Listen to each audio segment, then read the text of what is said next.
أشرقت نفسي بنور من فؤادي.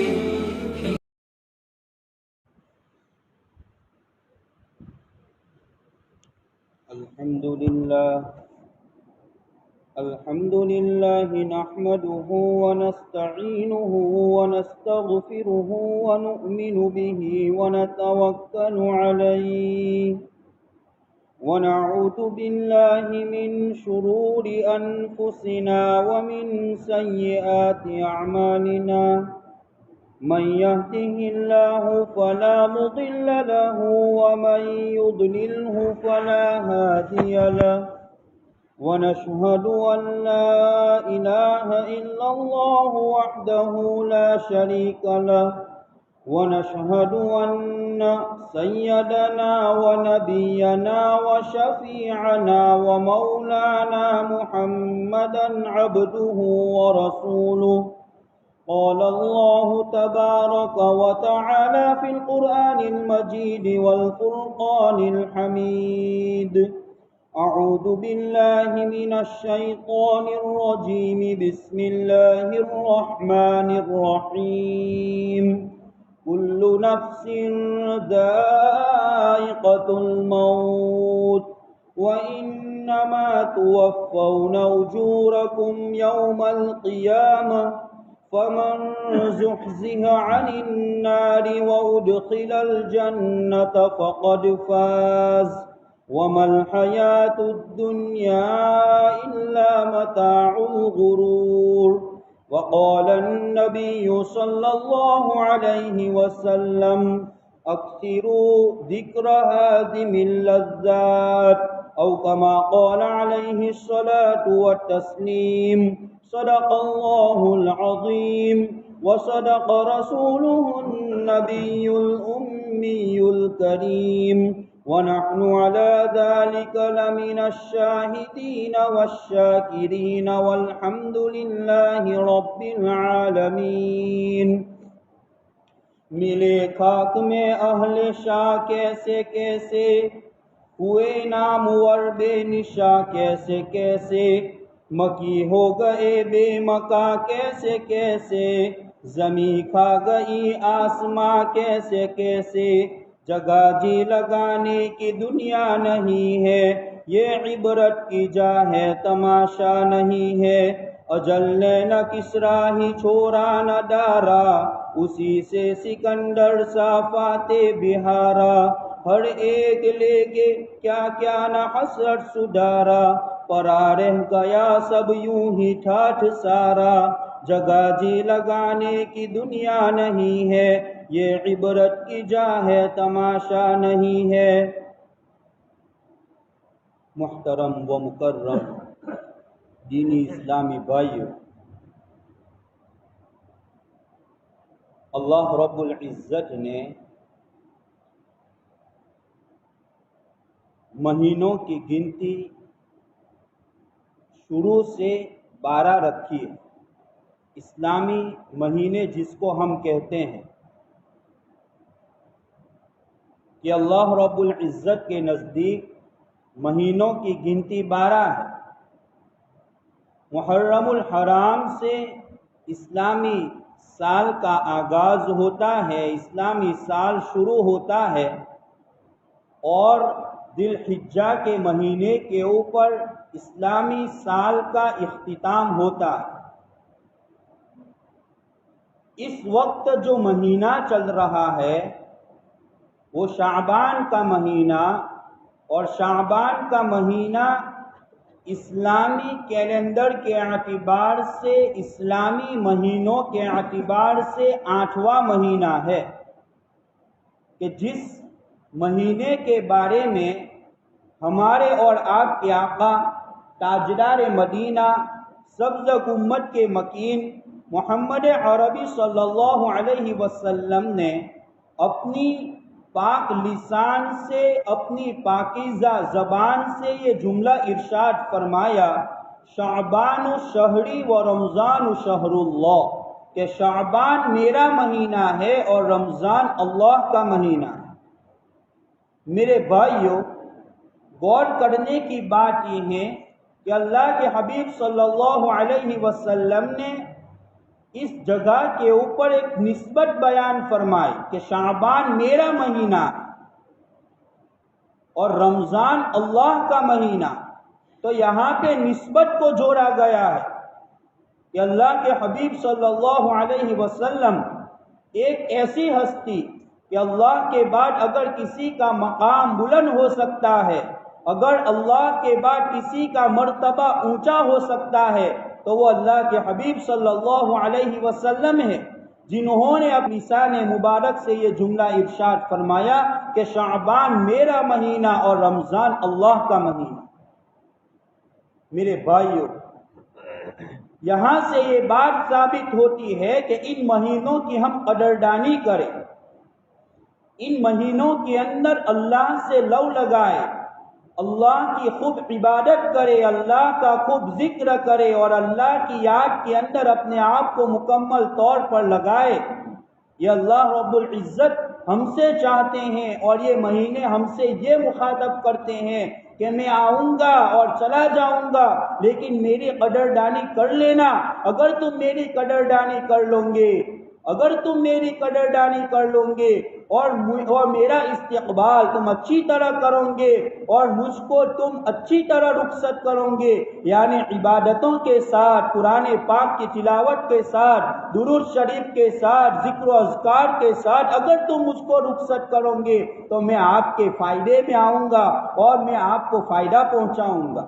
یہ مہینہ ہم سے مخاطب ہو کر یہ کہتا ہے، اس لیے میرے بھائیوں ان مہینوں کی ہم قدردانی کریں اور ان مہینوں کے اندر اللہ رب العزت کی خوب عبادت کرے، اللہ سے لو لگائے، قرآن پاک کی تلاوت کرے اور نفل نماز وغیرہ ہم کثرت کے ساتھ پڑھیں۔ خیر، یہ تو ایک ضمناً بات تھی، اصل میرا موضوع تو موت کے متعلق ہے۔ جیسے ہی مولانا کا میرے اوپر فون آیا کہ میرا یہ عذر ہے، میں اپنے بچے کے ساتھ ہسپتال کے اندر ہوں، میرے بچے کو ایڈمٹ کیا ہے، انہوں نے کہا کہ میری جگہ آپ کو جانا ہے، تو میرے دل کے اندر اس وقت یہ بات آئی کہ میں موت کے متعلق چند باتیں عرض کروں، کیونکہ آج اس سے ہم غافل ہیں، غفلت کے اندر پڑے ہوئے ہیں اور ہم غفلت کی نیند سوئے ہوئے ہیں۔ غفلت کی نیند ہمارے سروں کے اوپر، ہمارے دماغوں کے اوپر، ہمارے جسم کے اوپر چھائی ہوئی ہے۔ اب اس غفلت کی نیند کو ہٹانا ہے اور ہم چاق و چوبند اور چست زندگی کس طرح گزارے اور موت سے پہلے موت کی تیاری کس طرح کرے، اس لیے میں نے اس موضوع کا انتخاب کیا کہ میں موت کے متعلق چند باتیں عرض کروں۔ میرے بھائیوں، دنیا کے اندر دو طبقے کے لوگ زندگی گزارتے ہیں۔ ایک وہ طبقہ جو دنیا کے ظاہر کو دیکھتا ہے کہ دنیا کی چیزیں اس کے قدموں کے اوپر آ جائے، دنیا کی ساری دولت اس کے پاس آ جائے اور دولت کے مزہ لے کر اپنی زندگی کو گزارے۔ ایک طبقہ اس طرح کی زندگی گزارتا اور ہمارتن اس کی طرف متوجہ رہتا، اور دوسرا طبقہ دنیا کے اندر اپنے انجام کو دیکھتا ہے کہ میرا انجام کیسا ہوگا، یہ دنیا سے میں جاؤں گا اور آخرت کے اندر پہنچوں گا تو میرا انجام کیا ہوگا، میرے ساتھ کیا معاملہ ہوگا، اللہ رب العزت کی رحمت میرے اوپر نچھاور ہوگی یا نہیں ہوگی، یہ سوچتا ہے کہ میرا انجام کیسا ہوگا۔ یہ دوسرا طبقہ ہے۔ دنیا کے اندر دو طبقے والے اپنی زندگی کو گزارتے ہیں کہ ایک دنیا کے ظاہر کو دیکھتا ہے اور دنیا کے ظاہر کو دیکھنے کے بعد لمبی لمبی عمروں کی امیدیں باندھے ہوئے ہیں کہ میں دنیا کے اندر زیادہ زندگی گزاروں اور زیادہ مال و دولت کو حاصل کر لوں، اور آخر تک اسی سانسوں کے اندر اپنی زندگی کو گزارتا ہے کہ دنیا بکتے بکتے دنیا سے رخصت ہو جائے۔ لیکن دوسرے طبقے والے جو خوش نصیب لوگ ہیں کہ جو اپنے انجام کو دیکھتے ہیں کہ میرا جسم مٹی سے بنا ہے، مٹی کے اندر جانا ہے، میں تو کچھ نہیں ہوں، میں تو ایک دن فنا ہو جاؤں گا، میں تو دنیا سے رخصت ہو جاؤں گا، میں تو دنیا سے اوجھل ہو جاؤں گا، مجھے تو دنیا کے اندر اپنی قبر کو سنوارنا ہے، دنیا میں رہ کر اپنی قبر کو بنانا ہے کہ وہاں سوال کے جواب دینا ہے، اور اللہ رب العزت کے سامنے 5 سوال کیے جائیں گے، ان سوالات کے جوابات دینا ہے۔ اسی لیے اللہ نے مجھ کو دنیا کے اندر مبعوث کیا، پیدا فرمایا، اور اپنے انجام کو دیکھتے ہیں کہ میرا انجام کیا ہوگا۔ میرے بھائیوں، ہماری زندگی ایک جھلکتا ہوا جو دیا ہوتا ہے اس جیسی ہے کہ اگر ہوا کا جھونکا آتا ہے تو وہ دیا بجھ جاتا ہے۔ اس لیے کسی شاعر نے کیا کہا، یہ دنیا کیا ہے، ایک جھلکتا ہوا ننھا سا دیا کہ ہوا کا ایک جھونکا آ کے اس کو بجھا دیتا ہے۔ ہماری زندگی ایسی ہے کہ آج جو بوڑھے لوگ ہیں وہ سحر ہے اور جوان ہے وہ شام ہے۔ کہنے کا مطلب یہ ہے کہ جو ہم زندگی گزار رہے ہیں دنیا کے کس کونے کے اندر اور دنیا کی کس گلی کے اندر، دنیا کے کس خطے کے اندر، دنیا کی کس زمین کے اندر ہماری موت آ جائے، بڑھاپے کی حالت میں آئے یا جوانی کی حالت میں آئے، ہم کو پتہ نہیں۔ اس لیے میرے بھائیوں، موت سے پہلے موت کی تیاری کرنا ہے۔ وہ جملہ یاد آتا ہے جو امام قرطبی رحمت اللہ علیہ نے تفسیر قرطبی کے اندر ذکر فرمایا کہ جو آدمی موت کو کثرت کے ساتھ یاد کرتا ہے اس کو 3 چیزیں ملتی ہے۔ پہلی چیز تو اس کو یہ ملتی ہے کہ اس کو توبہ کی توفیق جلدی نصیب ہوتی ہے کہ مجھے تو دنیا سے رخصت ہونا ہے، میں اپنے رب کو راضی کر لوں، اور وہ جلدی توبہ کر لیتا ہے۔ اور دوسری چیز اس کو یہ حاصل ہوتی ہے کہ وہ تھوڑے سے مال کے اوپر، تھوڑی سی روزی کے اوپر قناعت کرتا ہے، صبر کرتا ہے، اور گزران اچھی طرح گزارتا ہے۔ اور تیسری نعمت اس کو یہ ملتی ہے کہ اس کو عبادت کے اندر نشاط یعنی چستی ملتی ہے، اور چستی کے ساتھ عبادت کے اندر اپنے آپ کو آگے بڑھاتا ہے۔ یہ فائدہ کس کا؟ موت کو کثرت کے ساتھ یاد کرنے کا۔ اس لیے، اور دوسرا قول جس کو حضرت ابو بکر صدیق رضی اللہ تعالی عنہ نے ارشاد فرمایا کہ 5 طرح کی اندھیریاں ہیں، 5 طرح کی، اور اندھیریوں کو چھانٹنے کے لیے، اندھیریوں کو دور کرنے کے لیے چراغ کو بھی بتایا کہ اس کی روشنی کیا ہے، کہ سب سے پہلی تاریکی جو ہے وہ دنیا کی محبت، کہ دنیا کی محبت ایک تاریکی ہے، ایک اندھیرا ہے، اور اس کے لیے روشنی کون سی چیز ہے؟ اللہ کا خوف، اللہ کا ڈر، یعنی تقوی اور پرہیزگاری اس کی روشنی ہے کہ جب آدمی تقوی اور پرہیزگاری کو اختیار کر لیتا ہے تو وہ اندھیرا چھٹ جاتا ہے، آدمی روشنائی والی زندگی گزارتا ہے اور روشنی کے اندر اپنے آپ کو آگے بڑھاتا ہے۔ تو سب سے پہلی چیز جو حضرت ابو بکر صدیق رضی اللہ تعالی عنہ نے ارشاد فرمائی کہ دنیا کی محبت ایک تاریکی ہے اور اس کے لیے روشنی تقوی اور پرہیزگاری ہے۔ اور دوسری چیز حضرت نے یہ ارشاد فرمائی کہ گناہ ایک تاریکی ہے، گناہ ایک تاریکی ہے اور توبہ اس کے لیے روشنی ہے۔ اور تیسری چیز حضرت نے یہ ارشاد فرمائی کہ قبر ایک تاریکی ہے اور اس کے لیے روشنی کلمہ ہے، یعنی لا الہ الا اللہ محمد الرسول اللہ۔ اور چوتھی چیز حضرت نے یہ ارشاد فرمائی کہ آخرت ایک تاریکی ہے اور اس کے لیے روشنی نیک اعمال ہے، کہ نیک اعمال جب کریں گے آخرت کا میدان ہوگا، میدان حشر قائم ہوگا، حساب لیا جائے گا، دفتر جب کھلیں گے اور نامہ اعمال جب کھلیں گے، دیے جائیں گے، اس وقت اعمال کے اندر اچھے اچھے اعمال ہوں گے، نیکیاں ہوگی، داہنے ہاتھ میں ملے گا، ہمارے لیے روشنی ہی روشنی ہوگی۔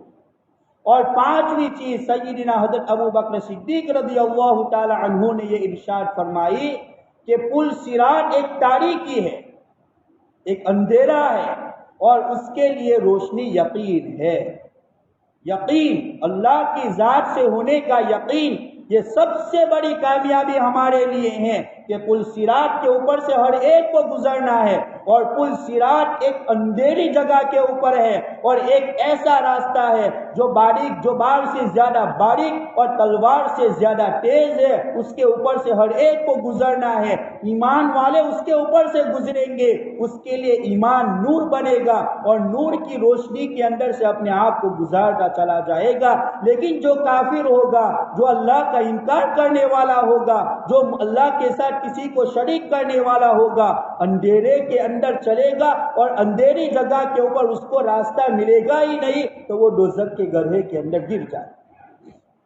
اس لیے میرے بھائیوں، ہم موت کو کثرت کے ساتھ یاد کریں۔ اللہ کو منانا ہے، اور اللہ کو کس طرح منایا جاتا ہے وہ طریقہ بھی ہمارے سامنے ہوگا۔ حضرت ابراہیم ابن ادہم رحمت اللہ علیہ ایک بزرگ گزرے ہیں۔ ایک آدمی ان کی خدمت کے اندر پہنچے اور کہا کہ آپ کے فارغ وقت کے اندر میں آپ کے پاس آؤں گا، مجھ کو واعظ و نصیحت فرمائیے۔ حضرت نے کہا، میں اب تک 4 چیزوں کے اندر پھنسا ہوا ہوں، اس سے مجھ کو فرصت نہیں ملتی ہے۔ فرمایا کہ وہ 4 چیزیں کون سی ہیں؟ تو حضرت نے فرمایا کہ سب سے پہلی چیز تو یہ ہے کہ جب سے اللہ رب العزت نے یہ طے کر دیا ہے کہ جنت کے اندر ایک گروہ جائے گا اور دوزخ کے اندر ایک گروہ جائے گا، مجھے پتہ نہیں ہے کہ اللہ نے میرا نام کس گروہ کے اندر لکھا ہے، میں اس فکر کے اندر اپنی زندگی کو گزارتا۔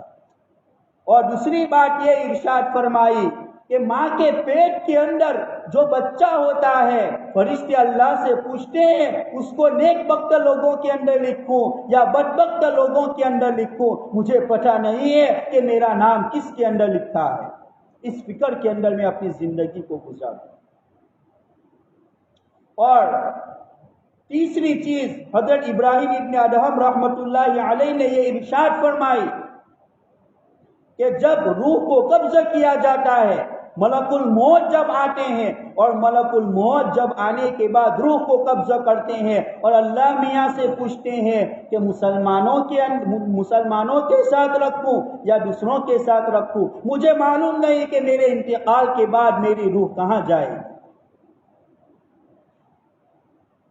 اور چوتھی چیز حضرت نے یہ ارشاد فرمائی کہ کل میدان حشر قائم ہوگا، اللہ کی طرف سے یہ اعلان ہوگا وَامْتَازُوا الْيَوْمَ أَيُّهَا الْمُجْرِمُونَ کہ آج مجرموں الگ ہو جاؤ۔ مجھے پتہ نہیں ہے کہ میرا نام کن لوگوں کے اندر ہے، اسی فکر کے اندر میں اپنی زندگی کو گزارتا ہوں۔ میرے بھائیو، کتنی اونچی بات کہی۔ یہ آدمی بات کب کرتا ہے؟ جب اس کے نزدیک کسی چیز کی وقعت ہوتی ہے۔ ان کے نزدیک ایمان کی وقعت تھی، اسلام کی وقعت تھی، دین کی قدردانی تھی، تب جا کر اتنے بڑے مرتبے کے اوپر وہ حضرت پہنچے۔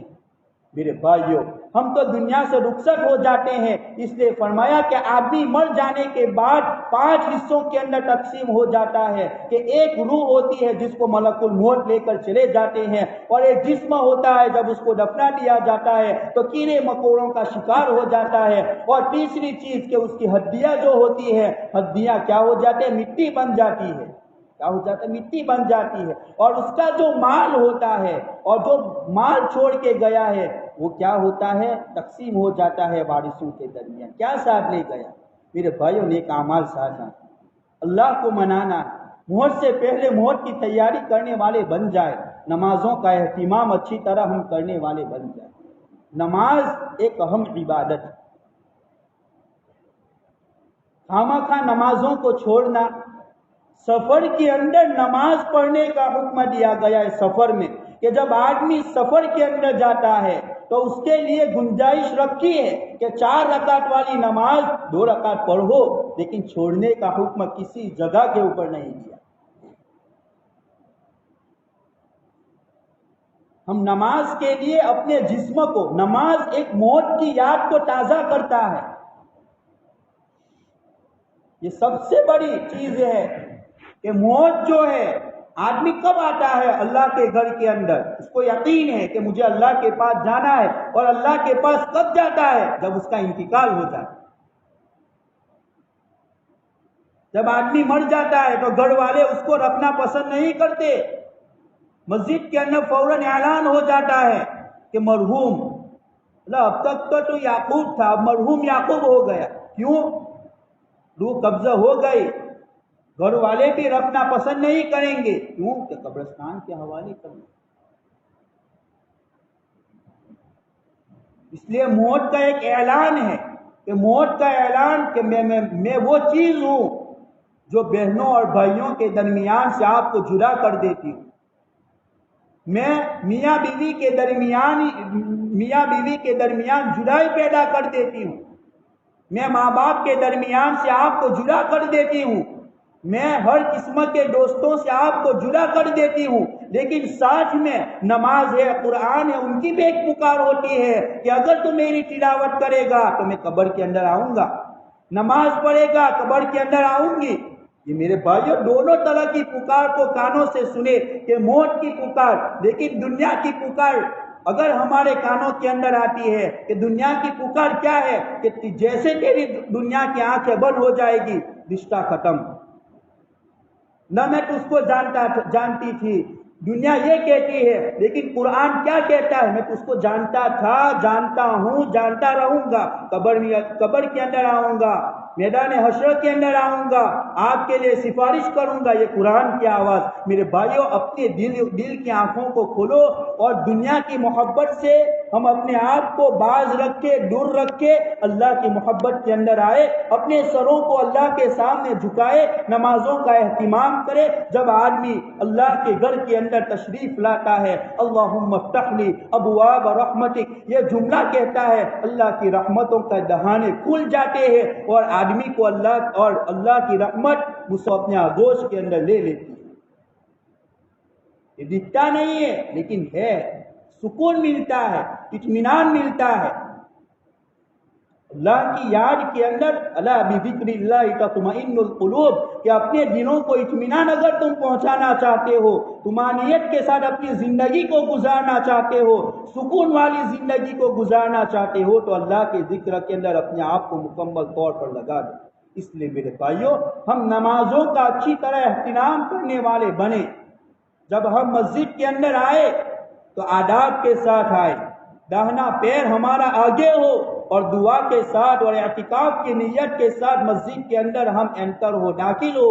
اس کے بعد اچھی طرح سنتوں کو پڑھے، اور اس کے بعد جب مسجد کے اندر مؤذن صاحب اقامت کہے تو کھڑے ہو جائے، اور کھڑے ہو جانے کے بعد جب امام صاحب اللہ اکبر کہے، تکبیر تحریمہ سے نماز کی ابتدا کرے، آغاز کرے، تو ہم بھی تکبیر تحریمہ کہہ کر اپنی نماز کا اہتمام کرے اور اپنی نماز کی شروعات کرے۔ اور اس کے بعد ہمارے اوپر آداب میں سے یہ ہے کہ ہم صفوں کو مکمل طور پر پر کریں، کہ صفوں کا پر کرنا یہ ضروری ہے۔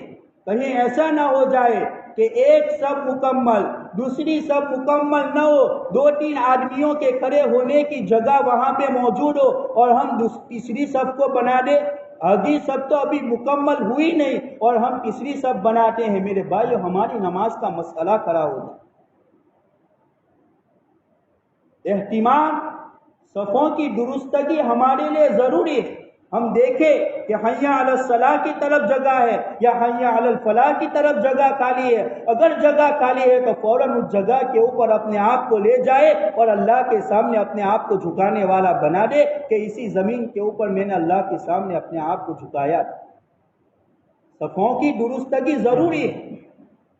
آج کل بے پرواہی کی جا رہی، اپنے من کے اندر جو آیا وہ ہم کرنے کے لیے تیار ہو جاتے۔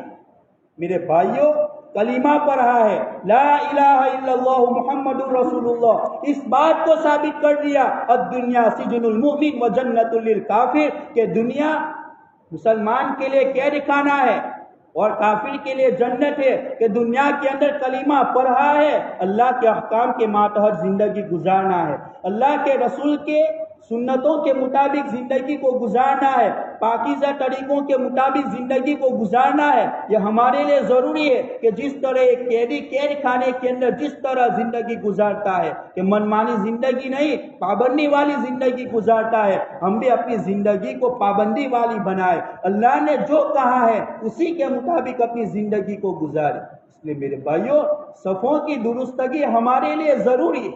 دیکھیں کیا اگلی صف کے اندر جگہ ہے، ہم وہاں پہ کھڑے ہو جائیں، 2-3 آدمیوں کی جگہ ہو، حی علی الصلاح کی طرف، حی علی الفلاح کی طرف، اور ہم صفوں کو نئی صف بنا دیں، یہ عادت بن جاتی ہے۔ اور جب کسی چیز کی عادت بن جاتی ہے تو آدمی اس کو چھوڑا نہیں سکتا۔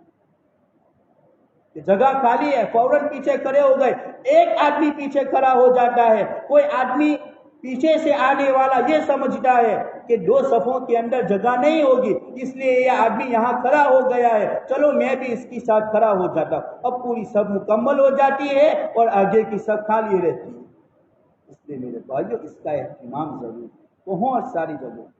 بہت ساری جگہ ایسی ہوتی ہے کہ جہاں پہ کرسیاں ہوتی ہیں اور کرسیوں کے بازو میں 1-2 آدمی کی جگہ ہوتی ہے، پھر بھی ہم وہاں پہ کھڑا نہیں رہتے۔ جو حضرات کرسیوں کے اوپر نماز پڑھتے ہیں وہ بھی اپنی کرسیوں کو بالکل جوائنٹ رکھے، درمیان میں جگہ کو خالی نہ رکھے۔